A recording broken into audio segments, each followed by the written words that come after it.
છોટાઉદેપુરના મીઠીબોર ગામે બસ પલટી ખાતા અકસ્માત સર્જાયો। પ્રાપ્ત માહિતી અનુસાર છોટાઉદેપુરના મીઠીબોર ગામે બસ પલટી ખાઈ જતા અફરાતફરીનો માહોલ સર્જાયો હતો।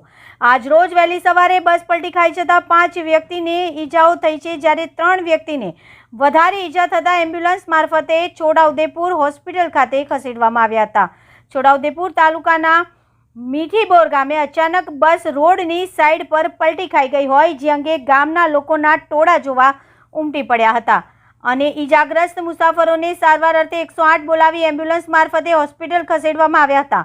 પ્રાપ્ત માહિતી અનુસાર 3 વ્યક્તિને વધુ ઈજા થતા સારવાર અર્થે હોસ્પિટલ ખસેડવામાં આવ્યા હતા।